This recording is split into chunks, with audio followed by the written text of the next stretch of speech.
Welcome to the GSMC Car Podcast, the show that takes you on a journey to the automotive world. We talk about the latest news, from new makes and models to new technology to all of the must-have options available. Whether you're a fan of the old classics, love the latest models and technology, or have never met a vehicle you didn't want to work on, the GSMC Car Podcast has something for every car enthusiast.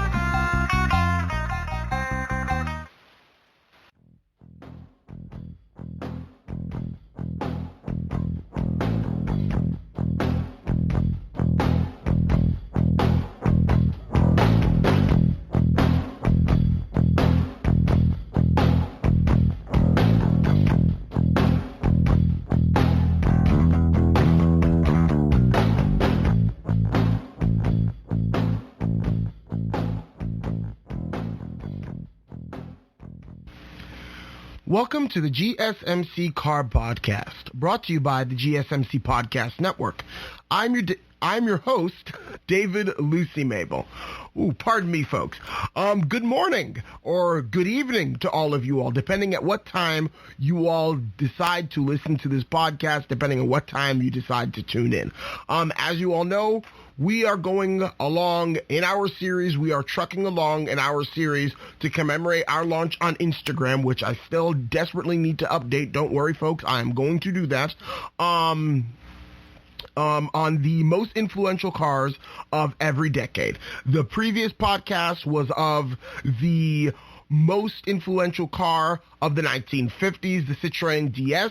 This one is the most influential car of the 1960s, which I decided to be the Lamborghini Miura. Okay, so just a bit of background about the Lamborghini Miura. But before I tell you exactly, here's how we're going to break it down. We're going to talk about the history and the development of the Lamborghini Miura. We are going to be talking about the specifications and the different versions of the Miura that came out. And then we're going to take a break in segment 3. And then we're going to talk about some of the other influential cars that came out during the 1960s and some of the other history that was going on, just so you can really put it into perspective exactly what the world was like in 1960 or in the 1960s in general. And then in segment 4, as always, you will hear my thoughts on the Lamborghini Miura and why I decided to choose it and why I didn't choose, let's say, a car like the Ford Mustang or something. So let's get started.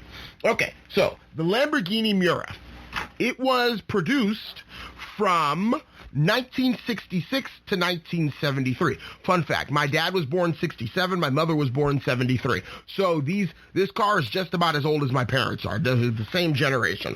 It was known, get this, for being the first mid-engined supercar ever made. Before this, there had never been another mid-engine car. The mid-engine layout was really supposed to be a very unique idea from Lamborghini for them to make what they dubbed a road-going race car. Because, of course, race cars of the time period, there had been mid-engine, vehicles that had been made, but none for production, none for road use. This was supposed to take what was the latest in racing technology and apply it to a road car, which, of course, these days is not entirely foreign to people in the car community. I mean, you get cars like Mclaren especially. McLarens are a lot of the times just road-going race cars. Or you get cars like the Jaguar XJ220, which in recent memory, road-going race car. You get cars like the Bugatti EB110, road-going race car. So, but mind you, this is the 1960s. People had never done this before. This was absolutely crazy. I mean, I kept on saying about how, I tend to emphasize how crazy some of these ideas are, some of these vehicles are that I decide to showcase on this podcast. But boy, if I thought the Citroen DS was crazy, lordy goodness, I don't even know what one would even describe the Lamborghini Miura as. I mean, this is, if the Citroen DS was crazy, the Lamborghini Miura is out of this world. I mean, this is not something that people even thought was possible, I don't think. So, nonetheless, they did it. And of course, in segment 2, you'll find out more about the actual specifications of this for you to just really capture how much of a departure from the traditional sports car the Miura is when it actually came out. But anyway, let me get more into the development and the history behind it. It was also the fastest production car of its day. So really, what this car was, it was like the Bugatti Veyron of the 1960s. You know, especially if you're around my age. I'm 23 years old. So if you're like right at that cusp of the end of the millennials and the beginning of Generation Z, I think I'm regrettably considered a beginning of Generation Z, even though I more identify with the late millennials, but I'm a beginning of the Generation Z. You could remember, you know, in elementary school back in like 2008 when the Bugatti Veyron came out and how it was the fastest production car on earth with this W16 engine and 4 turbos, and it cost like $1.3 million in that day's money, and it was just, oh my gosh, like this was every, you know, car kid's pipe dream. Like, oh my gosh, we all want a Bugatti Veyron. I mean, like, you know, so many people, you know, have never even seen one of these in real life. I fortunately have seen one in real life. I drove behind a Bugatti Veyron on my way back from Tampa, I think last year, in my Buick Park Avenue. Oh my goodness. And then I'm on Burnt Store Road from Punta Gorda into Cape Coral, and then at the intersection of Burnt Store Road and US 41. This is how specific it is. You have to remember when you saw a Bugatti Veyron, like the weather. Honestly, the only thing I don't remember is the date. And frankly, goodness, if I look up the picture that I could give you an exact date, but that's going to take much too long because I've got thousands of pictures on my phone. But I'm here and I see this thing turn in front of me. It was coming, if I'm coming from like the north, headed southbound on Burnt Store Road, this thing is coming from the east. It's coming from the east on like US 41, and then makes what would be for them a left-hand turn onto, you know, Burnt Store Road, and then it's way ahead of me. I mean, obviously, goodness, the guy's light years ahead of me, and I was like, that looks like a Bugatti Veyron. I was like, no, that can't be. There's no way that can be. And then I step on it, and then I get up close. I was like, oh my land. This man is driving a Bugatti Veyron. I calculate it was like 30 times the price of my car. I mean, like, something absolutely ridiculous. I mean, just crazy. But anyway, we're not talking about the Bugatti Veyron. We're talking about the Lamborghini Miura. But let me just put it into perspective. That's how crazy the Lamborghini Miura was when it came out. Like, this is the thing. If someone saw this in the 1960s, you would remember the date, the time, and the place, what the weather was like, what you ate for breakfast that day. You would remember everything about the day of when you first saw a Lamborghini Miura, because it was just, even today, it is so rare. Like, I can tell you with great confidence, I could probably go the next 10 years of my life unless I purposely seek out to see one of these. Frankly, unless I purposely seek out to see one of these, I'd probably live the rest of my life, which I've got a good 80 years left, optimistically. If I do that and go along the rest of my life, normally, I will never see one of these. I would have to specifically go seek it out. If I just let it, fate have its course, if I could put it that way, I will never live to see a Lamborghini Miura in the flesh. It's just not going to happen. They're that rare. So, anyway, I mean, if you can't see one today, you couldn't see one in the 60s. I mean, you couldn't see one then, so imagine now you can't see one after the car has already been around for 50-something years. But, moving on. So, Only 764 of these were built, according to the Wikipedia page. I have no reason to doubt that. I mean, they were rare then. They're even more rare today because they were brand new back then. People conceivably were still driving them. Nowadays, I couldn't imagine somebody driving a Lamborghini Miura just for the willy-nilly. I mean, that's something that would be, even though I'm a big advocate of driving cars, I would say it's probably rather foolish to drive your Lamborghini Miura if you have one every day. I mean, because God forbid some little old lady pulls out in front of you in her Lincoln Town car, bye-bye Miura. I mean, because a Miura versus a town car, Jesus, there ain't no chance. The Miura is going to be a crumpled pile of mess afterward, and the town car might have a scratch. I mean, so you don't want to drive something like that and have an old lady pull out in front of you and thus ending the life of the car. But moving on, the car was actually, get this, the brainchild of Lamborghini's engineering department. This car was not thought up by Ferruccio Lamborghini.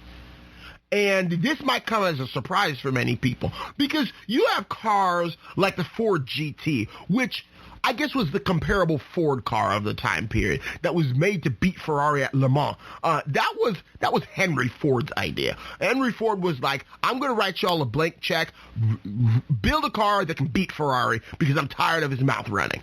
And that's what they did. And the one time that Ford went to Le Mans back then, they beat Ferrari. And then like 50 years later, with the other Ford GT, the most recent iteration of it, they did it. And then they went to Le Mans and they beat Ferrari again. And they actually won both times. The 2 times that Ford has been to Le Mans, they've won both times. Because that's what Ford does. But like, Ferruccio Lamborghini wanted nothing to do with it. He was a guy who believed more so in the grand touring car.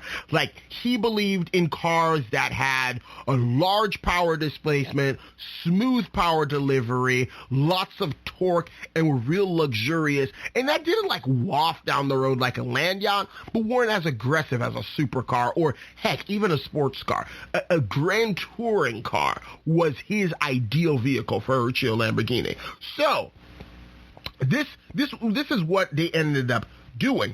The prototype of this car was unveiled at the 1966 Geneva Motor Show. This was a project by the engineering department of Lamborghini in their spare time. I believe they started developing it in 1964.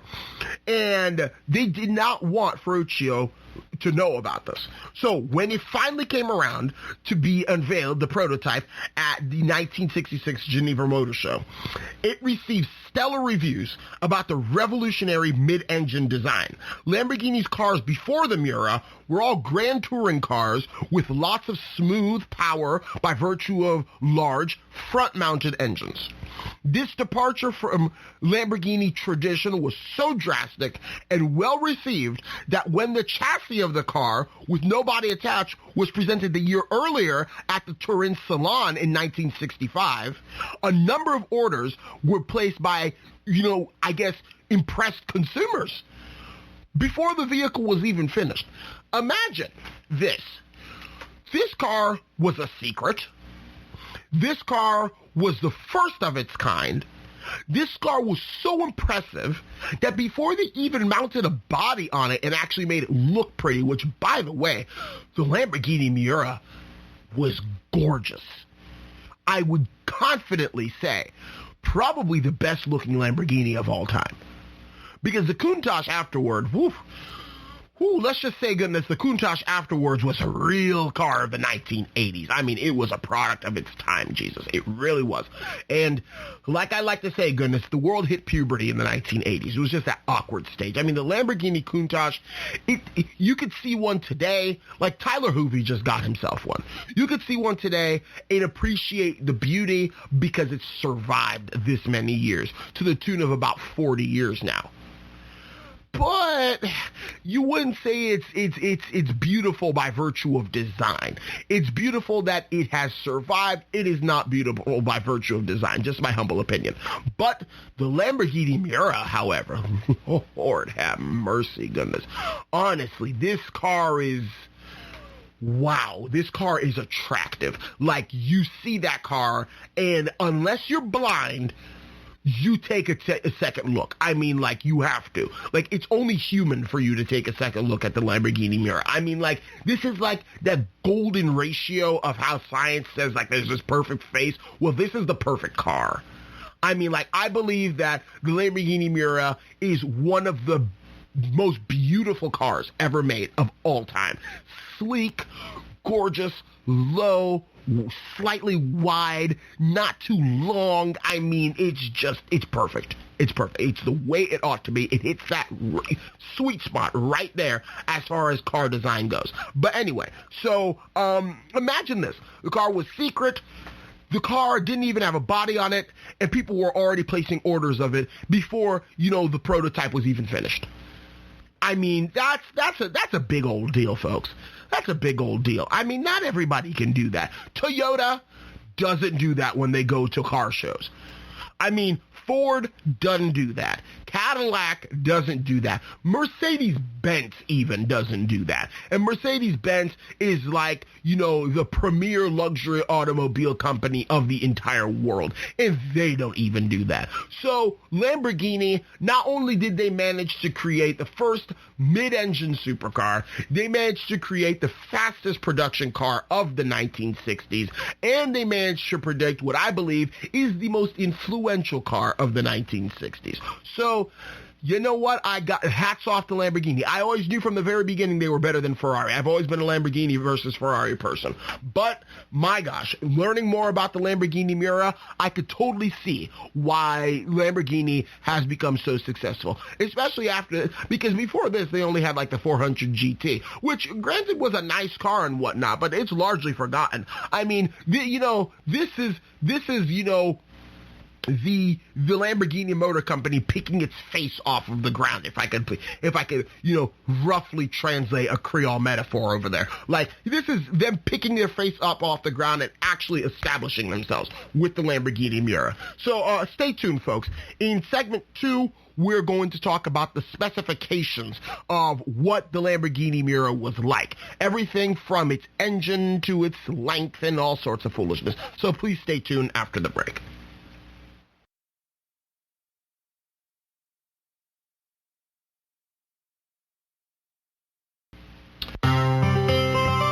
Are you a business owner? Someone interested in the latest news that might affect your business? Then check out the GSMC Business News Podcast, a show dedicated to keeping you up to date on all things concerning business, technology, and the stock market. Get a head start on the day as we keep you updated on the latest goings-on Wall Street, money, jobs, and technology. The GSMC Business News Podcast has you covered.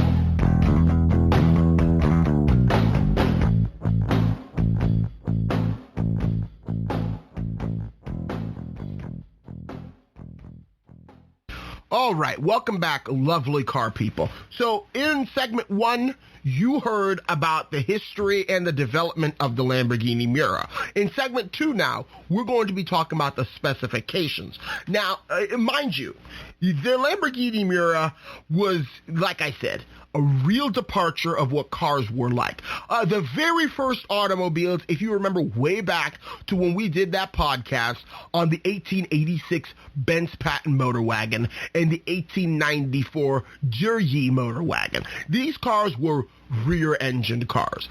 But rear-engine cars would soon fall out of favor as far as mass-produced cars go. I mean, not to say you didn't have rear-engine cars in this time period. All Porsches have always been rear-engine drive, at least of this time period. All Porsches were rear-engined. Volkswagen Beetles were rear-engined. But never had there been a mid-engined car. Now, allow me to explain this to you. A mid-engine car, the engine is mounted either a mid-front engine car or a mid-rear engine car. What classifies a car as a mid-engine car is that the engine has to be mounted in between the axles. In your regular, conventional, everyday car, your engine is mounted above your front axle.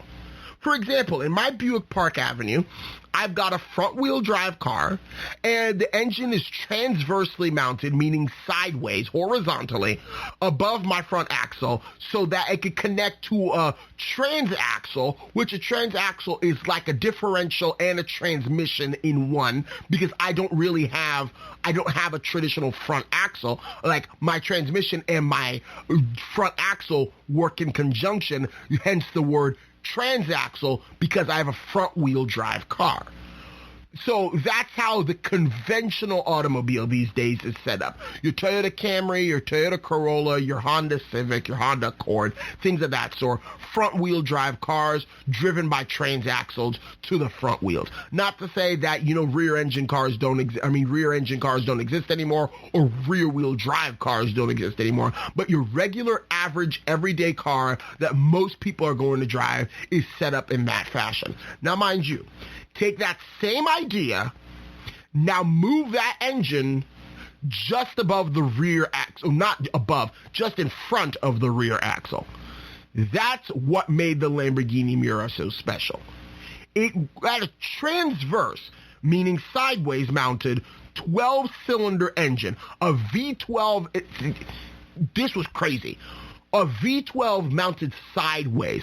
Now imagine how wide the rear end of this car had to be in order to accommodate that. Because most rear-engine cars, or not rear-engine, mid-engine cars, are longitudinally mounted engines, meaning long ways, like vertically. So like you're looking at it, like if you're looking at the engine from the front, you're seeing the V. Instead of seeing one bank in the front and another bank in the back, you're seeing both banks, one on either side. Most rear-engine cars, or fiddlesticks, mid-engine cars, are, oriented longitudinally. This car, the engine is oriented transversely. And as a result, what needed to happen, because there was not a traditional rear axle, much of the same way as my car, except taking this technology but applying it to the middle rear of the car, the engine and the gearbox, otherwise known as the transmission or the transaxle, technically what it is, was all cast out of one block. So you did not have a separate transmission from the engine block in a Lamborghini Miura. It was all together because the transmission needed to be a transmission and an axle at the same time. Like a gear ratio sort of thing. So it was a transversely mounted V12 engine with a gearbox attached. So it is essentially a transaxle driving the rear wheels of this car, and it's mounted just in front of the rear axle. Nothing like this had ever been done before. It was not conventional. It was not conventional. It was not normal. It was not practical in any way, shape, or form. I mean, this is what it was. It was purely engineering and function over practicality in every sense of the term. In any way that you could take it, that's how it was. So get this. The engine was a version of the one used in the 400 GT. And the concept was called the P400 on account of its almost 4-liter displacement.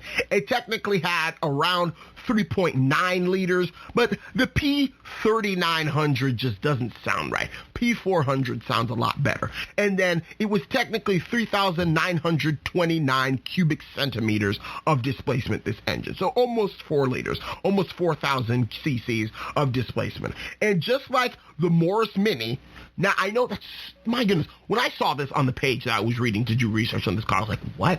What does the Morris Mini have to do with this? What does the Morris Mini have to do with Lamborghini in general, let alone the Lamborghini Miura? But believe it or not, the Morris Mini was, influential enough that they drew inspiration of it. It was actually from the Morris Mini that they decided to cast the engine block in one block as the transmission. And these actually use the same lubrication system. At least for most Miuras until like the last 96 vehicles, and then they decided to like split it for whatever ungodly reason. Actually, probably a very godly reason now that I think of it. It's probably made it a lot more reliable. But you don't drive these cars for reliability. You drive them for fun. Or right now you don't drive them at all. You put them in your, personal car museum and then you gawk at them. But anyway, so moving on. The engine and the gearbox would be cast of the same block as I have said before, and they shared lubrication. There were 3 versions of the Miura in all during its lifetime. There was the first called the P400. This was the first run-of-the-mill Miura. I can't even use that term, run-of-the-mill. No, it's not run-of-the-mill. This was your first Miura. It was extremely special, and this was the first car of its kind. The first iteration was the P400, as it was known as like a code name within the company. Public knew it as the Miura, and the concept was also known as the P400. The second was the P400S that had slight engine revisions to the tune of 20 additional horsepower and more creature comforts, and only 338 of these were produced. So this was called the P400S, that Lamborghini Miura. And then, fun fact about this, several celebrities actually owned one of these, including Frank Sinatra. I had no idea Frank Sinatra even had a Lamborghini. I keep on thinking, I think so much of Frank Sinatra as being like during the 1940s, because he was like, a jazz artist. I keep on thinking of him as being a guy of the 40s, and I tend to not realize that it was the 80s and Frank Sinatra was still making music. So like, I'm just a youngin' over here. I didn't even put him in the time period of the Miura, but then I guess he was still alive back then. So, and then the third iteration of it would be the P400 SV that split the engine lubrication system from the gearbox lubrication and had wider wheels and tires in the rear end and had a max power output of 380 horsepower. So these cars weren't slow. Now, of course, these days, heck, you can get a Toyota Camry with over 300 horsepower. So 380 horsepower by these days doesn't mean anything when your Lamborghinis are making 700-800 horsepower out of the box. But like in those days, 380 horsepower from a V12 mid-engined car, sweet mother molasses, just as Frank Sinatra would say, fly me to the moon. This car, you would feel like this was a spaceship. You could feel like you put your foot down and you's going into warp drive, and then that, oh my land, by the end of the afternoon, you're going to be on Mars or something. I could only imagine the visceral feeling, the raw power of this V12 made into, of course, a manual gearbox. None of this automatic foolishness. Of course, I say this as someone who can't even drive a manual transmission because I'm a Gen Zer over here. But I understand the importance of a manual transmission. And having, imagine if it were a dated manual oh, God. My lane. I don't even know what it feels like to drive one of those, and I'm already lusting after it. So imagine if I actually knew what it felt like to drive a manual transmission. Whoo-wee. So anyway, moving on. Wow, before I get all crazy over there. This was a great car. It was a great car. You can't go wrong with the fact that the Lamborghini Miura was definitely, undoubtedly, the best car of its time period, if I could, as far as pure driving feel. This was like the Mclaren F1 before the Mclaren F1 came out. Jay Leno will repeatedly say the McLaren F1 was the best car ever made. Doug DeMuro will agree with him, best car ever made. A lot of people would say, the McLaren F1, best car ever made, if we're talking about in terms of pure drivability, in terms of pure sport, and not talking about practicality. If we're talking about practicality, if we're talking about reliability, Mercedes-Benz 300D, best car ever made, hands down. But this car was probably the best driver's car ever made at this time period. I couldn't think of anything else that was being made during the 60s that could have rivaled this. This was crazy. This was crazy. Let's put it in perspective. The 50s were just a decade before in which cars, had finally begun to be, a cultural thing. Before they were regarded as transportation, but the car became an art form in the 1950s. So, like, the 1960s were just a continuation of that philosophy of cars being an art form, cars being inspired by, like, the space race and everything. The 1960s were just a continuation of that. So, to have this car come out in the time period that it did, it was romantic. That's the only way I could put it that way. It's romantic. This was the culmination of the style of the automobile. And, of course, the Italians have always made stylish automobiles.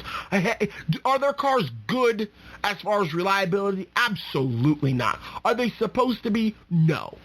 They're supposed to be lookers. They're supposed to be cars that you look at, you appreciate, because they take it as an art form. The automobile is an art for the Italians. And my goodness, is the Lamborghini Miura a representation of that? By all means, yes, it is. So, you know, this was crazy. Pop culture icon for sure of the time period. And it even spawned, you know, a 2006 Miura concept. Of course, this was just, I guess, this was just for funsies, as the modern people would say, by Lamborghini. They had said that their focus was on the future. It was not on retro vehicles, so they weren't actually going to put the Lamborghini Miura concept into production. But nonetheless, it made it far enough that there was an actual car built. Whether it was functional or not, I have no earthly clue. But, you know, they put it in, various video games. And of course, me being a child of the video game era, if I could put it that way, I played it on Need for Speed World on my computer back in like 7th grade. My gosh, I still remember when I was downloading Need for Speed World. Back in those days, folks, it took me on my computer, which was 7 years old at the time, believe it or not, it took me probably an entire school day to download this game. I had started it in the morning, and then by the time I came back from school in the evening, or in the early evening, in the late afternoon, it was done. This was 2009, 2010-ish. My monitor weighed about 75 pounds. I mean, it was huge. And I downloaded this game, and it ran like, you know, nothing on my computer. My computer almost refused to play it, but nonetheless, it was still there. I had to put the graphics on the lowest possible setting, only to get the cars to, you know, render and the distance to actually, you know, show up on the screen and whatnot. But nonetheless, I knew what it was like, at least in a video game sense, to drive a Lamborghini Miura concept. And if I'm not mistaken, they also had this in Forza Motorsport 4, which is my favorite Forza game of all time. But anyway, this is not a video game podcast, it is a car podcast. Granted, these are car video games, but anyway, let me stop rambling. I know what it felt, at least virtually, to drive the Lamborghini Miura concept, and it was awesome. I mean, I always loved the Lamborghini Miura, and to get a modernized version of it in-game was all that a kid of my age could even ask for. So, there was that trip down memory lane. Please stay tuned for our next segment, in which we are going to be discussing the 1960s in general. Some of the other cars that came out, and some of the more, interesting events of that time period, because the 1960s were an eventful time. But stay tuned. You'll see what I'm talking about.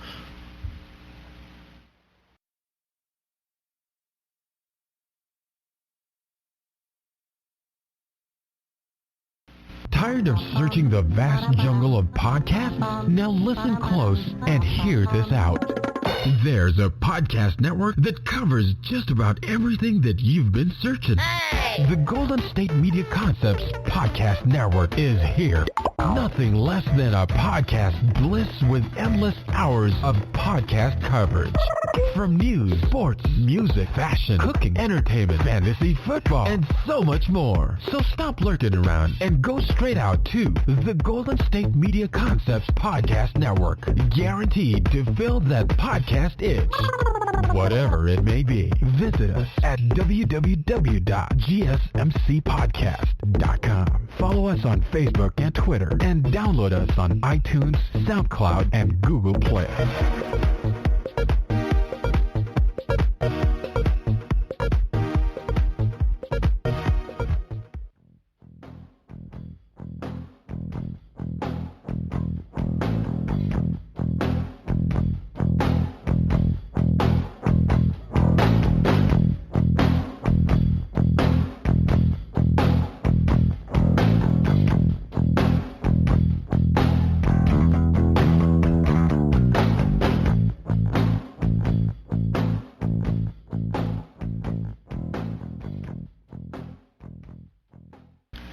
Okay, welcome back, people.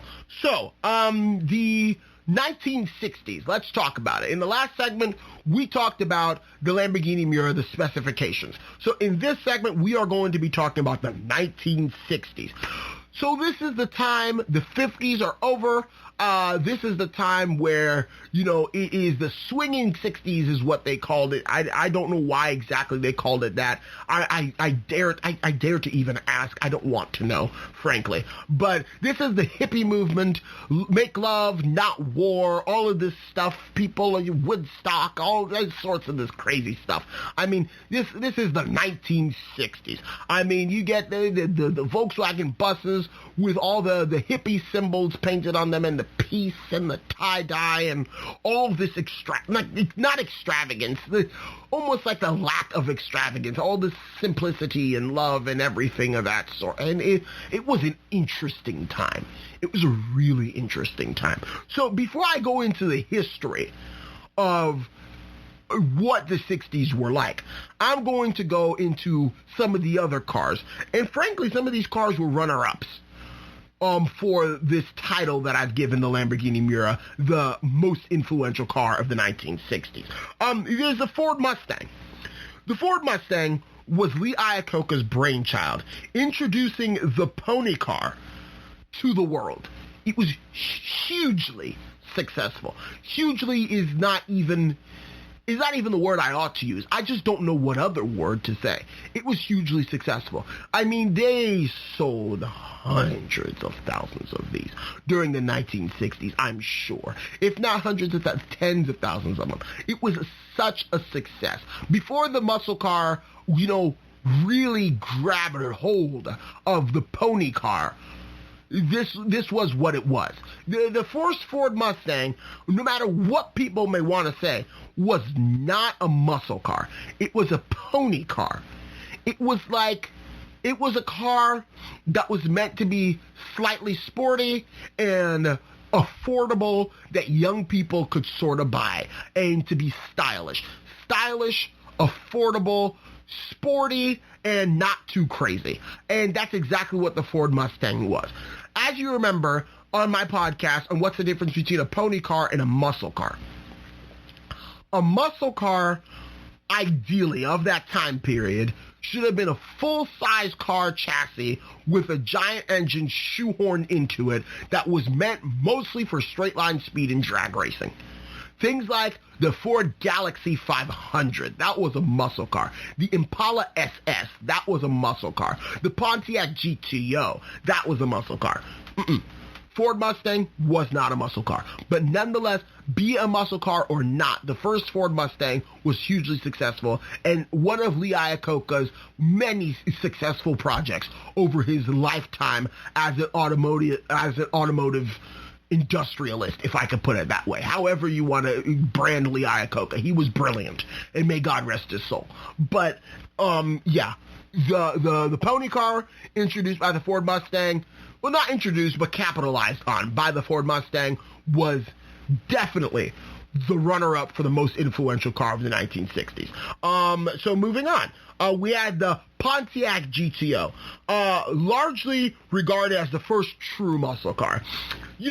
People will say the muscle car had its roots in the Oldsmobile Rocket 88 of 1949, in which full-size chassis with hopped-up engine, rear-wheel drive, really meant to give that sort of, kickback, not boosted, but, kickback sort of feel, large, naturally aspirated engine up front that would just put you back in your seat once you drove it. And, granted, that was the 1940s. So, as much as they could have done with the Oldsmobile Rocket 88, they say, at least, that's where muscle cars had their roots. But if you ask someone what was the first true muscle car, you know what? A lot of people will say the Pontiac Gto. And to tell you the truth, I don't blame them. This was the first true muscle car. This was not the ancestor to muscle cars. This was the actual first muscle car. And, knowing how much muscle cars have blown up in recent years, especially now that they made that resurgence back during the mid-2000s when Chevy put the Camaro back into production, when Mustang became retro, when the Challenger came back from Dodge. I mean, these cars have really taken off in recent years. And it all started with the Pontiac Gto. So that was definitely what I would say the most influential muscle car of the 1960s, because it was the first muscle car of the 1960s. It was the first muscle car in general, but this was definitely, ushering the golden age of the muscle car, the mid-60s to the mid-70s. And as you all know, the last true muscle car, I would say, was the Buick Grand National in 1987. That was the last true muscle car of that era, before the neo muscle cars came out, which really were just fast pony cars. I mean, they were no longer cars that were built on full-frame chassis anymore, and that had, engines shoehorned into it. Like, the modern definition of muscle car is much closer to a sports car than people would like to admit. A lot of times muscle cars are even referred to as sports cars, in which they're technically not. But yeah, Pontiac Gto, definitely the first muscle car. Here we are, moving on to the original Jeep Grand Wagoneer. Ushered in the beginning of a long legacy that would eventually lead to the luxury SUV. Of course, you remember hearing about this in my podcast on the Jeep Grand Wagoneer. I've done about, probably 46 podcasts now. This might be number 47 that I've done, number 52 overall on the GSMC Car Podcast. But you would remember a lot of the podcasts that I've done, specifically on the Grand Wagoneer. The Grand Wagoneer was... my goodness. The Grand Wagoneer was something. This is a time where SUVs were like the Ford Bronco. Super bare bones, basically built on, like pickup truck platforms, mostly meant for off-roading capability. Or maybe for work purposes. But, Jeep, which was not owned by Chrysler at the time, thank goodness, because they would have screwed it up. It wasn't a matter of if, it would have been a matter of when for Chrysler. Even back in the 60s, they were still making stupid decisions. But AMC saw the potential in the Jeep Grand Wagoneer. So what they did, they took your traditional SUV platform and made it more car-like in its features. They added things like leather seats. They added things like bucket seats. They added things like independent front suspension. They did this in order to make the SUVs more approachable, more car-like, more driver-focused, and more comfort-oriented, in order to usher in the long legacy that would eventually turn into the luxury SUV. And independently, in Great Britain, Range Rover, or Land Rover, or more accurately, was doing the same thing with Range Rover. But the Jeep Grand Cherokee, not the Jeep Grand Cherokee, Jeep Grand Wagoneer predated the Land Rover, Range Rover, that would eventually come out. So this was the most influential SUV ever, the first Jeep Grand Wagoneer, because this would usher in the luxury SUVs, which would eventually turn into the crossover SUVs as we have of today. And so there you have it. I mean, those were some of the runner-ups for the most influential vehicles of the 1960s. So we're going to move on to like the last half of this segment here. We're going to be talking about historical events, just so you can put it into perspective. What was the 1960s like? You had historical events. The civil rights movement in the U.S., largely led by the late Dr. Martin Luther King Jr. I mean, Dr. Martin Luther King Jr. had said that it was the 1960s, and just to paraphrase, even though slavery had been ended for over 100 years, the Negro, as they called black people back then, was still not free. This was a period that would forever change black American history. I mean, this was the time where black Americans were going to stand up for their civil rights, to end things as ugly as segregation, to end, lynchings that were still, my gosh, that was still common in some parts of the South. I mean, you hear stories like Emmett Till.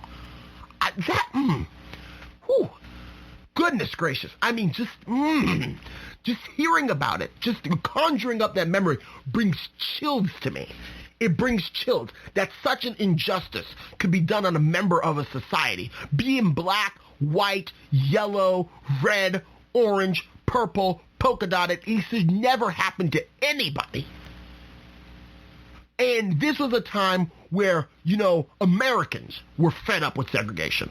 Not just black Americans, white Americans, Asian Americans, Hispanic Americans, Indian Americans, Native Americans, all of them fed up with segregation, and that they were going to join together at the table of brotherhood, as MLK would say, to fight this ugly demon, this 900-pound gorilla that was in the, room of the Americas, that nobody wanted to, directly address, but everybody knew existed. Well, they directly addressed it, and they would eventually bring it to an end, segregation. And of course, people are still fighting for equal rights today, but this is a time period that was really the turning point in American history as far as the institutionalized racism finally beginning to broken down during this time period. I mean, boy, born in the late 20th century, early 21st century, I mean, this is something that's absolutely foreign to us. Not to say that racism still doesn't exist. Of course it does. But, wow. You couldn't even drink at the same water fountain. Ridiculous. But moving on, before I get too passionate.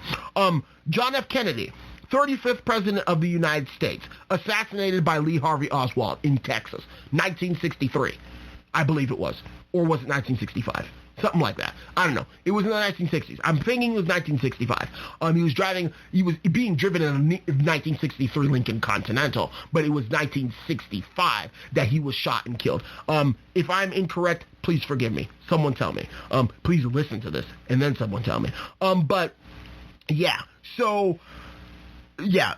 Poor JFK. Shot and killed, assassinated Lee Harvey Oswald. Lee Harvey Oswald would eventually be assassinated himself, which I guess is some sort of poetic justice. You kill the president, you get killed. I mean, I don't feel bad for him. But yeah, that was only the second American president. No, wait, actually, no, that's wrong. That's like the third American. That was the last American president to be assassinated, actually. There was an assassination attempt on Reagan, but it didn't work, thankfully for him. But yeah, last president to be assassinated.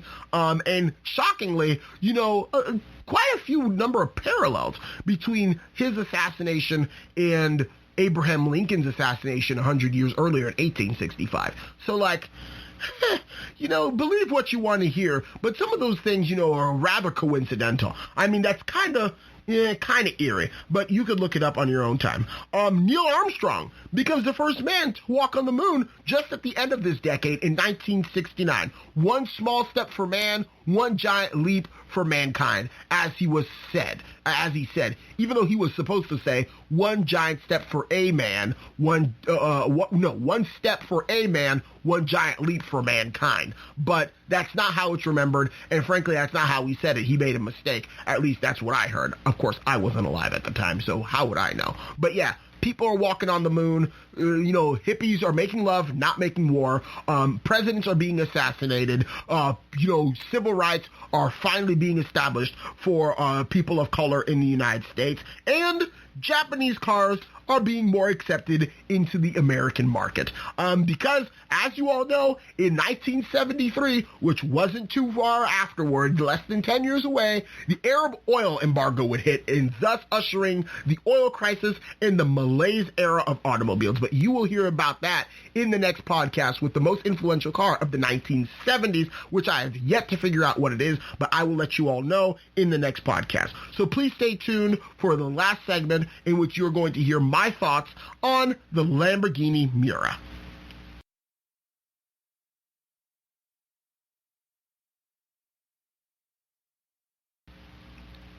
Do you work in the world of marketing and advertising? Are you a media buyer or the owner of an agency? Have you been looking for a podcast to help stay on top of all the goings-on of those worlds? The GSMC Marketing News Podcast is dedicated to keeping you up to date on all things concerning marketing and advertising. Get the latest marketing news, from what major businesses have planned for the coming year, to the newest trends in advertising, from podcasts, digital and streaming, to the old standbys of radio, television, and billboards. The GSMC Marketing News Podcast has you covered, whether you're a marketing agent or a business trying to expand your brand.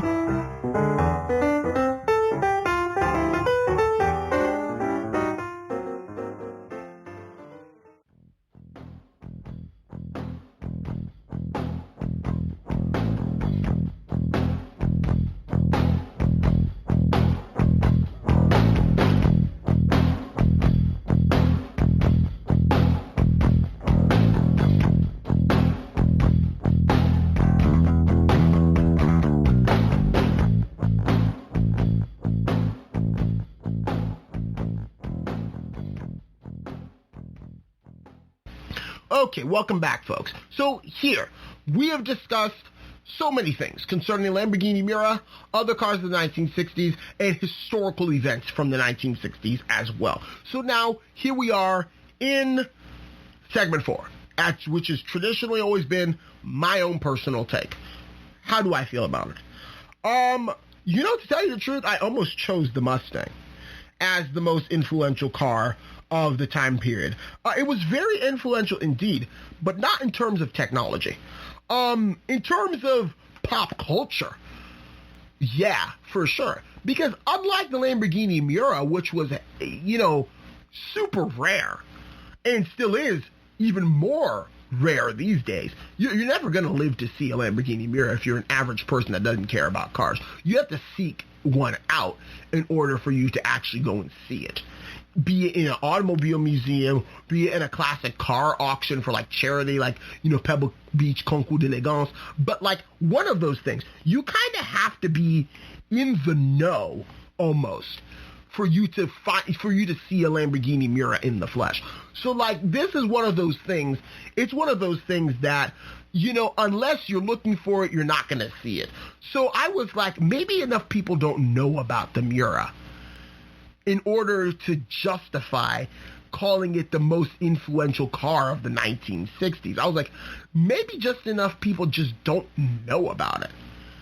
But then in my mind, I was like, nah, if people don't know about it, they need to know about it. Because in terms of technology, this was the most influential car of the time period. I mean, as you all can tell, I have chosen cars that, for the most part, have been influential because of their technology or because of their, their sales or their reputation. I mean, something about them, be it what they started or be it how much they sold or how popular they were or how much their technology influenced other technologies. I mean, this is something that I have been earnestly going forward and choosing from the get-go of this. The 1886 Benz Patent Motor Wagon, first car ever made. So obviously, the technology would carry its way into all the other cars ever made after that. 1894 Deere, not necessarily technologically advanced, but it launched the American car market, which is the second largest car market on earth after China. And the 1900s, the Ford Model T. I don't even need to explain that. Everybody knows what a Ford Model T did. And then the 1910s, Rolls-Royce Silver Ghost, largely regarded as the best car ever made at that point, and one of the best cars ever made in general.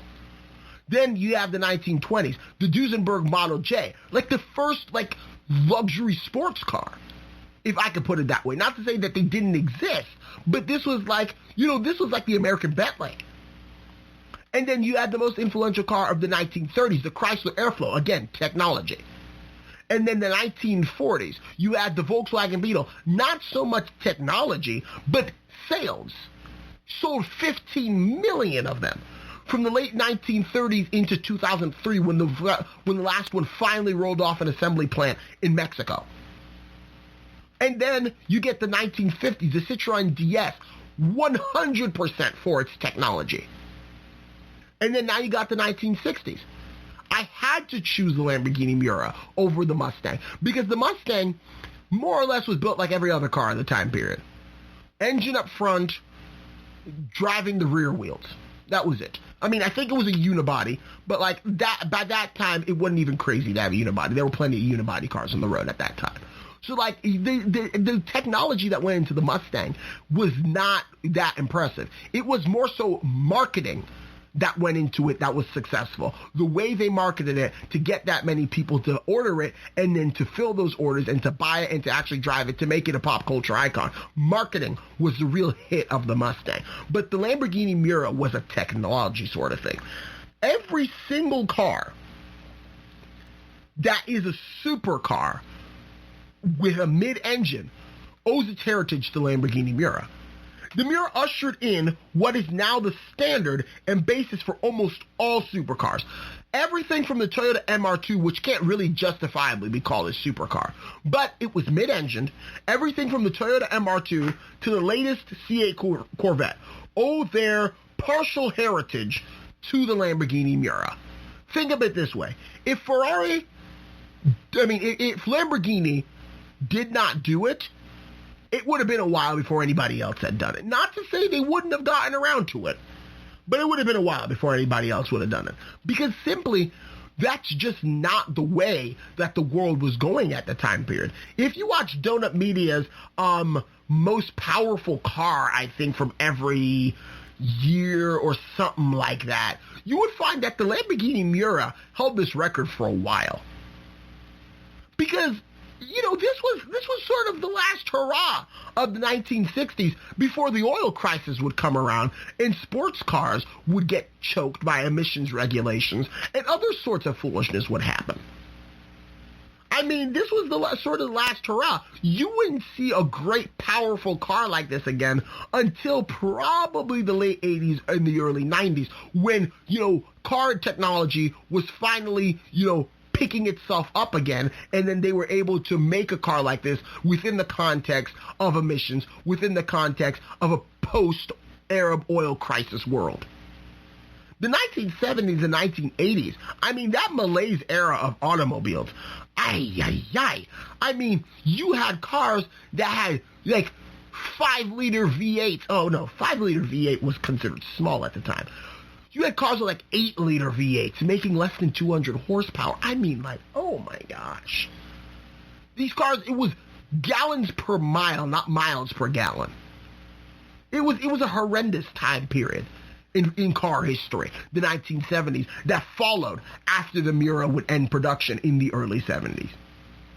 Right around, actually, when the Arab oil crisis was hitting, because it was produced from 66 to 73. 73 is when the oil embargo hit, and thus ushering the era of the Arab oil crisis that caused all American cars to go on a tizzy to find out how on earth they were actually going to make their cars affordable to put gas in and to make them actually somewhat efficient.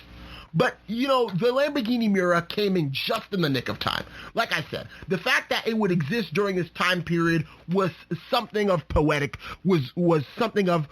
romanticism or something of that sort. However you want to term that. I mean, it was poetic. It was romantic. It was everything that it should have been. And, I'm just so happy. I'm so happy it existed at the time period that it did exist. Because if it had come out 10 years later than it did, in 76, it would have been a much different vehicle. Much different vehicle.